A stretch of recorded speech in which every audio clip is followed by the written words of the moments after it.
Welcome to Withdraw Consent. I'm Jack. So last Thursday we talked about, I made the argument that extreme immigration policies are very possible, that they're practicable, I said, I believe. And so I mentioned in Operation Wetback. So now I want to go and I want to really take a look at Operation Wetback. And I'm going to give you the whole story. I'm going to give you the pros and I'm going to give you the cons because it had some blowback, we'll say. And which is against my point from last Thursday, but I don't think it's too bad. So I just want to look at it in detail and see, like, what was it? Because, I mean, we're looking at this or we're looking at doom. Okay, so basically the story centers around this program they initiated called the Bracero program. The Bracero program was a U.S. government-sponsored program that imported Mexican farm and railroad workers into the United States between the years 1942 and 1964. The program, which was designed to fill agricultural shortages during World War II, offered employment contracts to 5 million braceros in 24 U.S. states. Okay, that's what this is founded in, right? And then now we're gonna look at the way it evolved, okay? Because these are just the 5 million who were legally here working during this period, right? We're gonna see millions and millions more coming illegally, but we got to find out why, okay? So Operation Wetback was a response to mounting American sentiment against a large number of Mexicans who entered the United States illegally after World War II, and the Mexican government's concern that its citizens working in the United States should not be employed without labor contracts. Okay, so that first sentence right there, Operation Wetback started because of the illegals brought in, not the Bracero program 5 million. Okay, we're going to find out why those illegals just started flooding, way more than 5 million. Between 1942 and 1964, almost 5 million of Mexicans were admitted into the United States Bracero program under a series of U.S.-Mexican agreements that became progressively more favorable to American farm employers over the years. Under the program, the U.S. government guaranteed the wages promised to braceros during World War II. Afterward, however, the American farmers who employed the workers were made responsible for paying both the wages of the workers and their transportation costs from the interior of Mexico to their farms. Meanwhile, the large number of Mexicans who continued to enter the United States illegally saved many American employers the cost of their transportation. So you see what's going on here? By treaty with Mexico, after World War II, the American farmers had to transport from the interior of Mexico, it's going to say later, right? And then pay them. But if illegals came over, they could undercut the illegals of the wetbacks. The wetbacks come over and they take the job from the Bracero program legals who were legally here temporarily, okay? So the illegals, who were known as wetbacks, even in official documents, were returned to the border when they were detected inside the United States and were then issued work permits and returned to the farms on which they had been previously employed. Between 1947 and 1949, 2 wetbacks were legalized in this way for every Mexican who was legally admitted to the United States under the Bracero program. Okay, this is not going to go terrible at all, right? The Migratory Labor Agreement of 1951 shifted more authority over Bracero workers from the Mexican government to American farm employers. The Mexican government wanted American employers to recruit their workers within the interior of Mexico. But under the 1951 agreement, the U.S. Department of Labor opened 5 reception centers along the international border to which Mexicans seeking American jobs could report. Employers arranged and paid for transportation from the reception centers to their farms. One day after he signed the Migratory Labor Agreements in law, Harry S. Truman asked the U.S. Congress to approve legislation making it a federal crime knowingly to hire unauthorized immigrant workers. Congress refused. 2 sections of the Immigration and Nationality Act of 1952 included the so-called Texas Proviso, which made harboring illegal immigrants subject to a $2,000 fine and up to 5 years in prison while exempting employment from the definition of harboring. This website that I'm getting this from, the reason why these slides are all wonky, because I screenshotted them, is that there used to be a bunch of hyperlinks in here. They removed the hyperlink, so it says the same word twice, if you've noticed. Anyways, meanwhile, illegal immigration from Mexico surged, and U.S. Attorney General Brownwell called what he observed shocking during his August 1953 visit to the Mexican border. Brownwell appointed General Swing to be Commissioner of the Immigration and Naturalization Service, the INS, instructing him to clean up the border. Operation Wetback began June 17, 1954 in Arizona, with 750 INS agents assigned to farming areas trying to arrest 1,000 unauthorized Mexican immigrants a day. Okay, so now we're going to get to actually how it happened, and then we're going to get to the blowback. State and local police joined the sweeps of Latino barrios as the program spread to other states, and thousands of Mexicans returned home on their own. The setting up of highway checkpoints and railroad checks resulted in the detainment of thousands of Mexicans and Mexican Americans on vagrancy charges until INS agents could verify their status.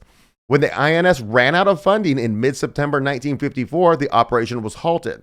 By then, some 1.1 million unauthorized foreigners had been apprehended during the federal fiscal year that had ended on June 30th, 1954, but only 254,000 had been apprehended during the following fiscal year because they were out of money. Meanwhile, the U.S. Department of Labor had made it easier for farmers to hire braceros by relaxing rules such as minimum 6-week contracts and the enforcement of wage and housing regulations. Consequently, the number of braceros admitted to the United States rose from 200,000 in 1953 to 400,000 in 1955. So this wasn't an anti-Mexican thing, it was an anti-illegal thing. Okay, now the negatives. Operation Wetback had several long-term effects. The first was the public revulsion at the rough rounding up of families who included U.S. citizens with young babies. It seemed unlikely that the U.S. government would again attempt a similar mass repatriation. Second, easing farmers' access to bracero workers encouraged the expansion of labor-intensive agriculture without raising wages, sowing the seeds for subsequent unauthorized migration. Finally, Operation Wetback made future efforts of the United States to negotiate migration agreements with Mexico more difficult. So, you see the negatives here. Okay, so they were treated terribly, right? Let me just put a picture up on the screen, right? This is Mexicans being escorted back across the border. And there's tons of pictures they show you, and all the pictures kind of just look like this that I found. Looks incredibly harsh, we'll say. Not really. Anyways, so now we're going to go to, I think it's history.com. Yeah. And we're going to look at some other interesting facts about this, okay? During Operation Wetback, tens of thousands of immigrants were shoved into buses, boats, and planes and sent to often unfamiliar parts of Mexico where they struggled to rebuild their lives. In Chicago, 3 planes a week were filled with immigrants and flown to Mexico. In Texas, 25% of all the immigrants deported were crammed onto boats, later compared to slave ships, while others died of sunstroke, disease, and other causes while in custody. Okay, so anyways, yeah, I've talked about the boats that they sent. I didn't know the thing about the 3 planes a week in Chicago. And it's funny, in Chicago is really weird because I don't know if you guys have been there, but it's real nice, honestly. And then you just go a little bit over and it's just all black people. And it's like wild. There's like a guy who's weaving in and out of traffic. He's just running down the road and he's just like trying to get hit by cars and everybody's swerving. And there's 2 lanes going either way with just a line in the middle. And there's hookers just standing on the line so they can get, this is broad daylight. This is like 10 o'clock in the morning. You know, and you get to the traffic light, and these people are trying to turn left, but then the racers come and they race through the red light and everybody misses their left turn. And it's real nice, not that far from there, right? And then you go on the other side of town and not too far from the nice area, you know, and it's like Tijuana. It's just insane. The drivers and the people, it's insanity. You go 20 minutes away, there's these beautiful farms everywhere, just beautiful communities all over. Anyways, I just thought it was interesting. 3 planes a week from Chicago. Good for you guys. Sounds like terrible, harsh treatment. Anyways, this is interesting too. With the help of the Mexican government, which sought the return of Mexican nationals to alleviate a labor shortage, Border Patrol agents and local officials used military techniques and engaged in a coordinated tactical operation to remove the immigrants. Along the way, they used widespread racial stereotypes to justify their sometimes brutal treatment of immigrants inside the United States. Anti-Mexican sentiment was pervasive, and harsh portrayals of Mexican immigrants as dirty, disease-bearing, and irresponsible were the norm. I thought this whole passage was interesting, but look at, with the help of the Mexican government, which sought the return of Mexican nationals to alleviate a labor shortage. Like, you're losing your workers when you're exporting them to the United States.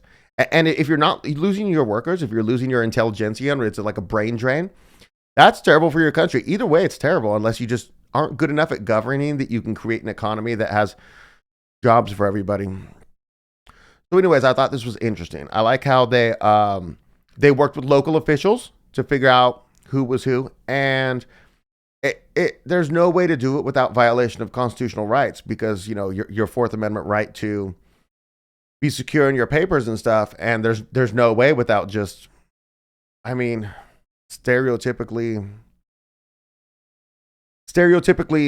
taking people's rights away. And it's like, What if China was going to crack down on illegal immigration? And what if they had a bunch of illegal immigration from the Congo? We'll just make something fake up, right? And they got 2 million people from Congo. And then they go to every black person in their country and they ask for papers to show your documentation status. And say you are a black American and you're traveling to China. And then you're like, hey, you don't get a right to my papers. But their national security is kind of more important than your rights. And this is, I don't usually make anti-Constitution arguments, but there are times when, for example, habeas corpus has been suspended under extreme circumstances. And like certain First Amendment rights to free speech have been curtailed during war. It's not the ideal situation, but when you're literally being invaded and you're talking about somebody who's Mexican and is a citizen here, having to show their papers so that we can get rid of an entire invasion force of 30 million people, whatever the number's at right now, I don't think it's too terrible. And I mean, if the government right now is flying people in from other countries, if our government can afford to fly them in from other countries, why can't they afford to fly them out? Just in a very humane fashion. You don't have to do inhumane stuff at all, I don't think. I just don't think it's very hard. It's interesting too, because I believe it was in California, and there's a law in the books that says if you hire an illegal immigrant, it's a $10,000 fine per illegal immigrant. They just don't enforce this law at all. And so I worked at a place, and adjacent, another part of the company that I was working at was a flooring. It was any type of flooring, a lot of carpet. They had a contract with Home Depot, and that the entire section that I worked in, I don't think there was one illegal. Oh, there was. Okay, there was one illegal immigrant. Oh, there was two. Oh, dang it. Yeah, two. But if you go over to the flooring section, it's just an entirely different building. Nobody speaks English. It's all illegal immigrants. So when you go to Home Depot and you order your carpet, and they say in San Diego, and they say free carpet installation. If you've spent this much, this is the company that's coming out, and they're sending all illegal immigrants into your home. But if the law was actually enforced, where they go to that company and they fine them $10,000, say there's 70 of them, we're talking about $700,000 fine. They would immediately have to fire them. They'd immediately have to hire American citizens. Good, right? And if there's no place of employment that's not getting fined in this manner, it's going to be a voluntary immigration. Like, you don't even have to force these people out. If the problem is that's state by state, and so you can't force California to enforce their own laws from a federal perspective. So like when Trump's going to try to do this, he's going to face some problems. Now, another thing that wasn't mentioned in these articles, and I couldn't find the details on it, was the amount of voluntary immigration. And so they do the number at like 1.3 million forced immigration, or deportations, we'll just call it. But they don't give a specific number. But I probably don't know how many illegals voluntarily emigrated. And the number had to have been very high. I've heard that I've read before that it was much higher than the number of deportations, that millions left. Because when you were taking that boat from Texas, they were taking you 500 miles south and just dropping you somewhere. And one of the articles was even saying when they did this, that it was very difficult to restart their lives because they didn't know anybody there. They didn't have anything, And so any type of program like this, it stops people from coming in, because there's no point in coming in if you're going to get kicked out, especially if you're going to get kicked out to a random place. And so it lowers the amount of people coming in, which is terrific, right? And it increases the amount of people voluntarily emigrating. Even I was thinking, just like an unrelated thing here, if we had Americans on the street, and every weekend we did the France thing, remember where they did the yellow vest, I believe it was, and they just went out there and protested. I'm not talking about the rioting, but the protesting every weekend. If you had millions of Americans out every weekend, taking one day a week and peacefully protesting for 2 months on end, we'll just say, okay? So that's 8-9 weekends, right? How much would that reduce illegal immigration? Because when illegal immigrants come here, they're like, are you going to be hostile towards me, or are you going to be friendly? And when you see, some illegal immigrants jump out of a van and you open the door for them and you're like, hey guys, buenos dias, and they're like, oh, cool, these suckers, we just take their country, like they're losers, but if it was a hostile environment, and I don't mean hurting them or anything, but there was people acting like people won't even. I'll make a shirt, right, about illegal immigrants. People won't even wear that stuff, because whatever. That's how people are. Anyways, I thought this was a very interesting story. I'm interested in hearing what you guys think.